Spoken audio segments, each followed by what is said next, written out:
अपने सांस्कृतिक प्रकाश से विश्व का मार्गदर्शन करता है।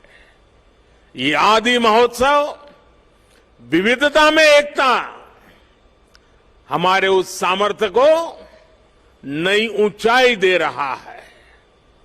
ये विकास और विरासत के विचार को और अधिक जीवंत बना रहा है। मैं अपने आदिवासी भाई बहनों को और आदिवासी हितों के लिए काम करने वाली संस्थाओं को इस आयोजन के लिए बधाई देता हूं।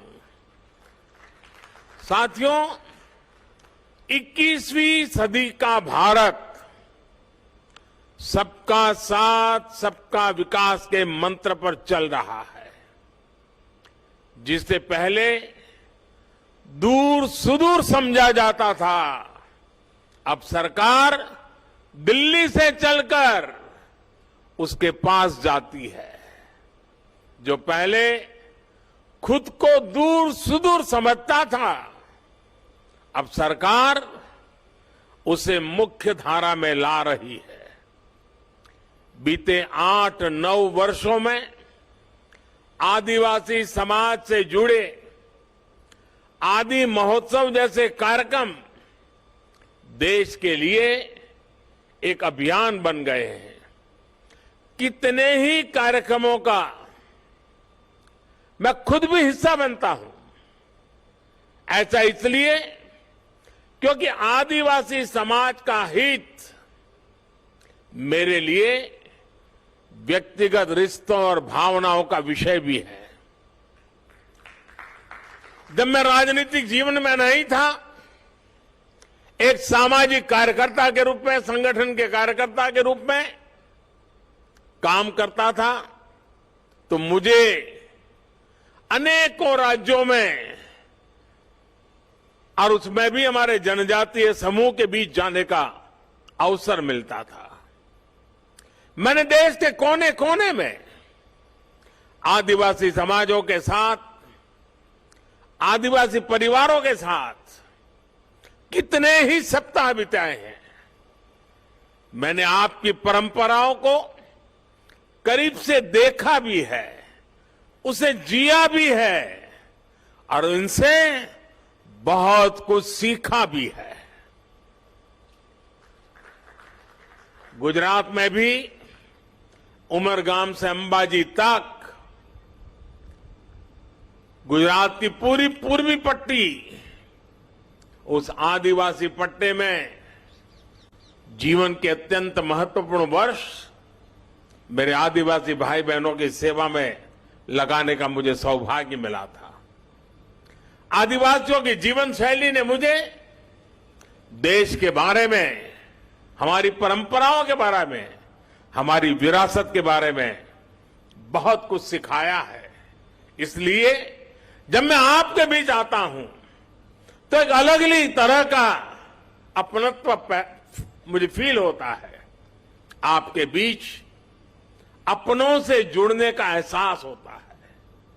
साथियों, आदिवासी समाज को लेकर आज देश जिस गौरव के साथ आगे बढ़ रहा है, वैसा पहले कभी नहीं हुआ है। मैं जब विदेशी राष्ट्राध्यक्षों से मिलता हूं और उन्हें उपहार देता हूं, तो मेरी कोशिश होती है कि उसमें कुछ न कुछ तो मेरे आदिवासी भाई बहनों द्वारा बनाए गए कुछ न कुछ उपहार होने चाहिए।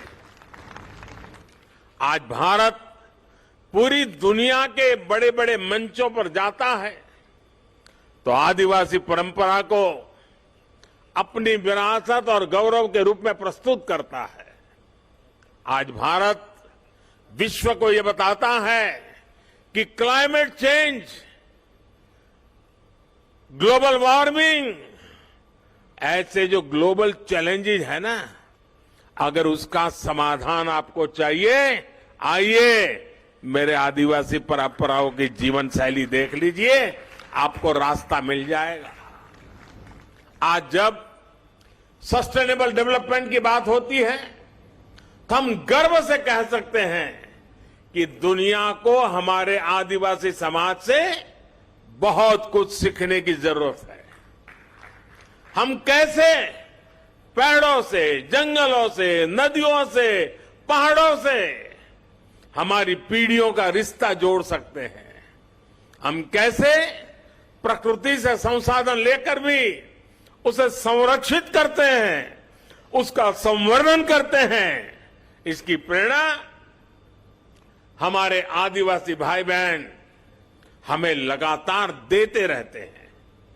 और यही बात आज भारत पूरे विश्व को बता रहा है। साथियों, आज भारत के पारंपरिक और खासकर जनजातीय समाज द्वारा बनाए जाने वाले प्रोडक्ट्स की डिमांड लगातार बढ़ रही है। आज पूर्वोत्तर के प्रोडक्ट्स विदेशों तक में एक्सपोर्ट हो रहे हैं।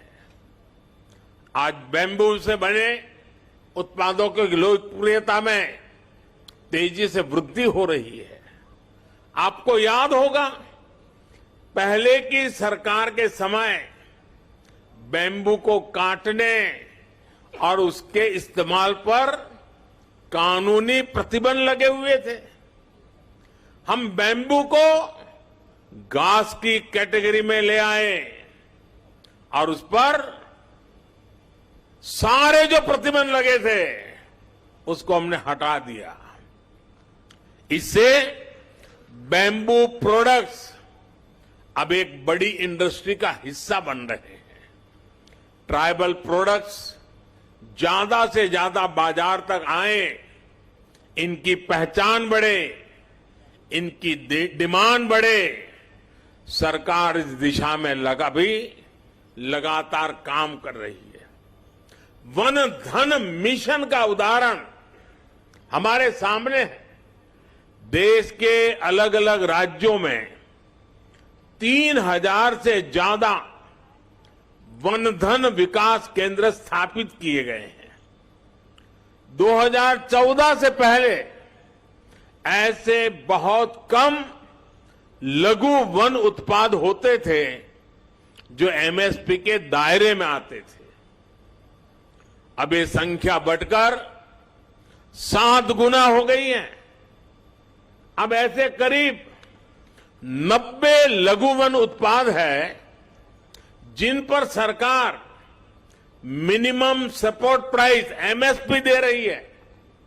50,000 से ज्यादा वनधन स्वयं सहायता समूह के जरिए लाखों जनजातीय लोगों को इसका लाभ हो रहा है। देश में जो स्वयं सहायता समूहों का एक बड़ा नेटवर्क तैयार हो रहा है, उसका भी फायदा आदिवासी समाज को हुआ है। 80 लाख से ज्यादा स्वयं सहायता समूह, सेल्फ हेल्प ग्रुप्स इस समय अलग अलग राज्यों में काम कर रहे हैं। इन समूहों में 1.25 करोड़ से ज्यादा ट्राइबल मेंबर्स हैं। उसमें भी हमारी माताएं बहनें हैं। इसका भी बड़ा लाभ आदिवासी महिलाओं को मिल रहा है। भाइयों और बहनों, आज सरकार का जोर जनजातीय आर्ट्स को प्रमोट करने, जनजातीय युवाओं के स्किल को बढ़ाने पर भी है। इस बार के बजट में पारंपरिक कारीगरों के लिए पीएम विश्वकर्मा योजना शुरू करने की घोषणा भी की गई है। पीएम विश्वकर्मा के तहत आपको आर्थिक सहायता दी जाएगी, स्किल ट्रेनिंग दी जाएगी, अपने प्रोडक्ट की मार्केटिंग के लिए सपोर्ट किया जाएगा। इसका बहुत बड़ा लाभ हमारी युवा पीढ़ी को होने वाला है। और साथियों, ये प्रयास केवल कुछ एक क्षेत्रों तक सीमित नहीं है। हमारे देश में सैकड़ों आदिवासी समुदाय हैं। उनकी कितनी ही परंपराएं और हुनर ऐसे हैं जिनमें असीम संभावनाएं छिपी है। इसलिए देश में नए जनजातीय शोध संस्थान भी खोले जा रहे हैं। इन प्रयासों से ट्राइबल युवाओं के लिए अपने ही क्षेत्रों में नए अवसर बन रहे हैं। साथियों, जब मैं 20 साल पहले गुजरात का मुख्यमंत्री बना था तो मैंने वहां एक बात नोट की थी। वहां आदिवासी बेल्ट में जो भी स्कूल थे, इतना बड़ा आदिवासी समुदाय था, लेकिन पिछली सरकारों को आदिवासी क्षेत्रों में साइंस स्ट्रीम की स्कूलें बनाने में प्राथमिकता नहीं थी। अब सोचिए, जब आदिवासी बच्चा साइंस ही नहीं पढ़ेगा तो डॉक्टर इंजीनियर कैसे बनता? इस चुनौती का समाधान हमने उस पूरे बेल्ट में आदिवासी क्षेत्र के स्कूलों में साइंस की पढ़ाई का इंतजाम करके किया। आदिवासी बच्चे देश के किसी भी कोने में हो, उनकी शिक्षा, उनका भविष्य, ये मेरी प्राथमिकता है। आज देश में एकलव्य मॉडल आदिवासी विद्यालयों की संख्या में 5 गुना की वृद्धि हुई है। 2004 से 2014 के बीच 10 वर्षों में केवल 90 एकलव्य आदिवासी स्कूल खुले थे, लेकिन 2014 से 2022 तक इन 8 वर्षों में 500 से ज्यादा एकलव्य स्कूल स्वीकृत हुए हैं।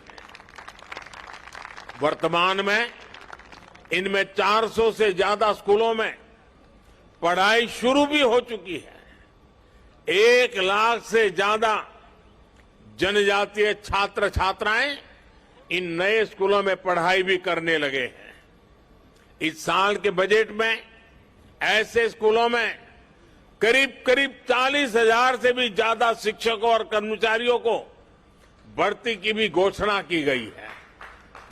अनुसूचित जनजाति के युवाओं को मिलने वाली स्कॉलरशिप में भी 2 गुने से ज्यादा की बढ़ोतरी की गई है। इसका लाभ 30 लाख विद्यार्थियों को मिल रहा है। साथियों, आदिवासी युवाओं को भाषा की बाधा के कारण बहुत दिक्कत का सामना करना पड़ता था, लेकिन नई राष्ट्रीय शिक्षा नीति में मातृभाषा में पढ़ाई के विकल्प को भी खोल दिए गए हैं।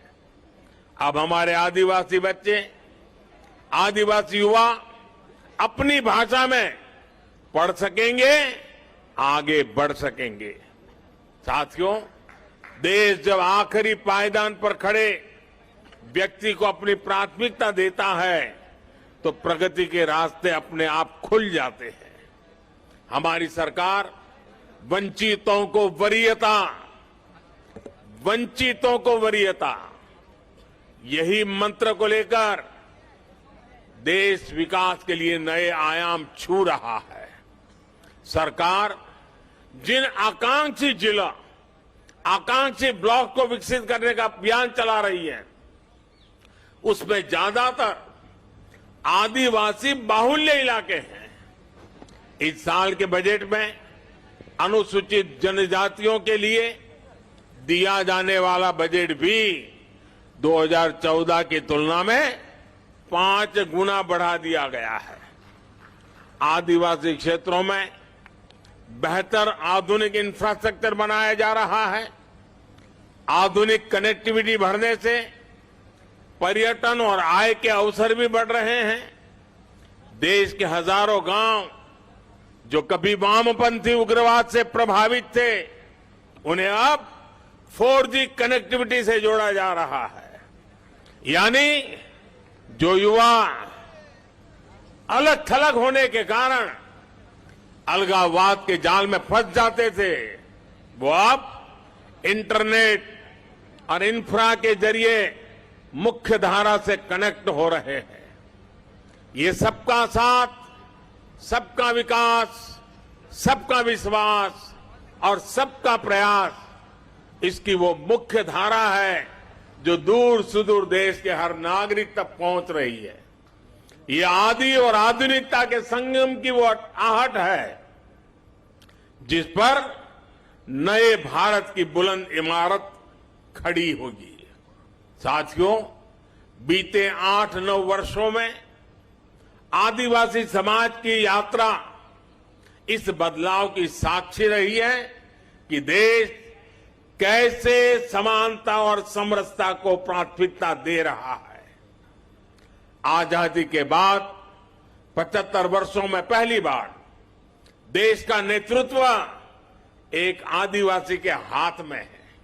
पहली बार एक आदिवासी महिला राष्ट्रपति जी के रूप में सर्वोच्च पद पर भारत का गौरव बढ़ा रही है। पहली बार आज देश में आदिवासी इतिहास को इतनी पहचान मिल रही है। हम सब जानते हैं कि देश की आजादी की लड़ाई में हमारे जनजातीय समाज के उनका कितना बड़ा योगदान रहा है, कितनी बड़ी भूमिका निभाई थी। लेकिन दशकों तक इतिहास के उन स्वर्णिम अध्यायों पर, वीर वीरांगनाओं के उन बलिदानों पर पर्दा डालने के प्रयास होते हैं। अब अमृत महोत्सव में देश ने अतीत के उन भूले बिसरे अध्यायों को देश के सामने लाने का बीड़ा उठाया है। पहली बार देश ने भगवान बिरसा मुंडा की जन्म जयंती पर जनजातीय गौरव दिवस मनाने की शुरुआत की है। पहली बार अलग अलग राज्यों में आदिवासी स्वतंत्रता सेनानी म्यूजियम खोले जा रहे हैं। पिछले साल ही मुझे झारखंड के रांची में भगवान बिरसा मुंडा को समर्पित म्यूजियम के लोकार्पण का अवसर मिला था। ये देश में पहली बार हो रहा है, लेकिन इसकी छाप आने वाली कई पीढ़ियों में दिखाई देगी। ये प्रेरणा देश को कई सदियों तक दिशा देगी। साथियों, हमें हमारे अतीत को सहेजना है, वर्तमान में करते हुए भावना को शिखर पर ले जाना है और भविष्य के सपनों को साकार करके ही रहना है। आदि महोत्सव जैसे आयोजन इस संकल्प को आगे बढ़ाने का एक मजबूत माध्यम है। हमें इसी एक अभियान के रूप में आगे बढ़ाना है, एक जन आंदोलन बनाना है। ऐसे आयोजन अलग अलग राज्यों में भी ज्यादा से ज्यादा होने चाहिए। साथियों, इस वर्ष पूरा विश्व भारत की पहल पर इंटरनेशनल मिलेट ईयर भी मना रहा है। मिलेट्स, जिसे हम आमतौर भाषा में मोटे अनाज के रूप में जानते हैं, और सदियों से हमारे स्वास्थ्य के मूल में ये मोटा अनाज था और हमारे आदिवासी भाई बहन के खान पान का वो प्रमुख हिस्सा रहा है। अब भारत ने ये मोटा अनाज, जो एक प्रकार से सुपर फूड है, इस सुपर फूड को श्री अन्न की पहचान दी है। जैसे श्री अन्न बाजरा, श्री अन्न ज्वार, श्री अन्न रागी, ऐसे कितने ही नाम हैं। यहां के महोत्सव के फूड स्टॉल पर भी हमें श्री अन्न का स्वाद और सुगंध देखने को मिल रही है। हमें आदिवासी क्षेत्रों के श्री अन्न का भी ज्यादा से ज्यादा प्रचार प्रसार करना है। इसमें लोगों को स्वास्थ्य का लाभ तो होगा ही, आदिवासी किसानों की आय भी बढ़ेगी। मुझे भरोसा है अपने इन प्रयासों से हम साथ मिलकर विकसित भारत के सपने को साकार करेंगे। और जब मैं आज मंत्रालय ने दिल्ली में इतना बड़ा आयोजन किया है, देश भर के हमारे आदिवासी भाई बहन अनेक विविधतापूर्ण चीजें बना करके यहां लाए हैं। खास करके खेत में उत्पादन उत्तम चीजें यहां लेकर के आए हैं। मैं दिल्ली वासियों को, हरियाणा के नजदीक के गुरुग्राम वगैरह इलाके के लोगों को उत्तर प्रदेश के नोएडा, गाजियाबाद के लोगों को आज यहां से सार्वजनिक रूप से आग्रह करता हूं, जरा दिल्ली वासियों को विशेष आग्रह करता हूं कि आप बड़ी तादाद में आइए। आने वाले कुछ दिन ये मेला खुला रहने वाला है।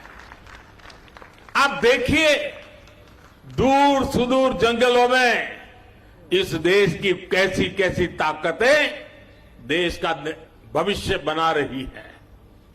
जो लोग हेल्थ कॉन्शियस है, जो डाइनिंग टेबल की हर चीज में बहुत ही सतर्क है, विशेष करके ऐसी माताओं बहनों से मेरा आग्रह है कि आप आइए। हमारे जंगलों की जो पैदावारें हैं वो शारीरिक पोषण के लिए कितनी समृद्ध है, आप देखिए। आपको लगेगा और भविष्य में आप लगातार वहीं से मंगवाएंगे। अब जैसे यहां हमारे नॉर्थ ईस्ट की हल्दी है, खास करके हमारे मेघालय से, उसके अंदर जो न्यूट्रिशनल वैल्यूज हैं वैसी हल्दी शायद दुनिया में कहीं नहीं है। अब जब देखते हैं, पता चलता है, तो लगता है हां अब हमारे किचन में यही हल्दी हम उपयोग करेंगे। और इसलिए मेरा विशेष आग्रह है, दिल्ली, हरियाणा और उत्तर प्रदेश के जो इलाके यहां पास में हैं वो यहां आए। और मैं तो चाहूंगा दिल्ली दम दिखाएं कि मेरे आदिवासी भाई बहन जो चीजें लाके आए हैं, एक भी चीज उनको वापस ले जाने का मौका नहीं मिलना चाहिए। सारे के सारे यहां बिक्री हो जानी चाहिए। उनको एक नया उत्साह मिलेगा, हमें एक संतोष मिलेगा। आइए हम मिलकर के इस आदि महोत्सव को चिरस्मरणीय बना दें, यादगार बना दें, बहुत सफल बना करके रखें। आप सबको मेरी तरफ से बहुत बहुत शुभकामनाएं, बहुत बहुत धन्यवाद।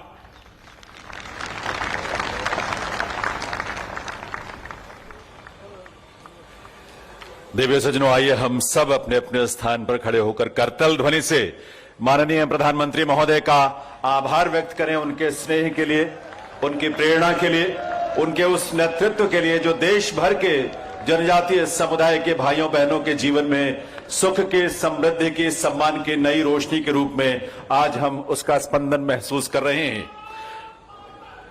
भारत सरकार के केंद्रीय बजट में चाहे जनजातीय समुदायों के लिए 5 गुना बढ़ोतरी की बात हो, जनजातीय क्षेत्रों में आधारभूत ढांचे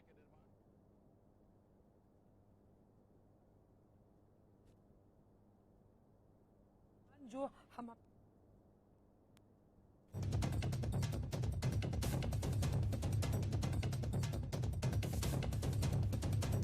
মহোৎসৱত উত্তৰ পূৰ্বৰ হালধি প্ৰশংসা কৰিলে প্ৰধানমন্ত্ৰীগৰাকীয়ে। আমি যিহেতু পোনপটীয়া সম্প্ৰচাৰত দেখুৱালোঁ প্ৰধানমন্ত্ৰীগৰাকীৰ ভাষণ, পোনপটীয়াকৈ আমি জনালোঁ বিৰছা মুণ্ডাৰ স্মৃতিত জনজাতীয় গৌৰৱ দিৱস পালন কৰিছে। আদি মহোৎসৱত প্ৰধানমন্ত্ৰীগৰাকী উপস্থিত হৈ জনজাতিক আগবঢ়াই নিয়াৰ এক অভিযান বুলি তেওঁ উল্লেখ কৰাৰ লগতে আৰু ভাষণৰ শেষ অংশত তেওঁ উত্তৰ পূৰ্বৰ হালধিৰ কথা ক'লে যে উত্তৰ পূৰ্বৰ হালধি বিশ্বতে নাই। দেশত তেওঁ যিহেতু এইখিনি কথা উল্লেখ কৰাৰ লগতে বিশেষকৈ উত্তৰ পূৰ্বৰ প্ৰশংসাও কৰিলে। আৰু আমি এই মুহূৰ্তত যিহেতু দেখুৱাই গ'লোঁ দিল্লীৰ পৰা পোনপটীয়াকৈ দেখুৱাই গ'লোঁ আৰু এই মেঘালয় হালধিৰ প্ৰশংসাৰ কথাও আমি এতিয়া উল্লেখ কৰিলোঁ। লগতে ক'লে যে আদিবাসীৰ পৰিচয়ত সন্মান দিয়াৰ কথা ইতিমধ্যে উল্লেখ কৰিছে আৰু আজি যিহেতু জনজাতিক আগবঢ়াই নিয়াৰ এক অভিযানৰ কথাও তেওঁ উল্লেখ কৰিছে। আদি মহোৎসৱত প্ৰধানমন্ত্ৰীগৰাকীৰ ভাষণ আমি পোনপটীয়াকৈ আগবঢ়ালোঁ।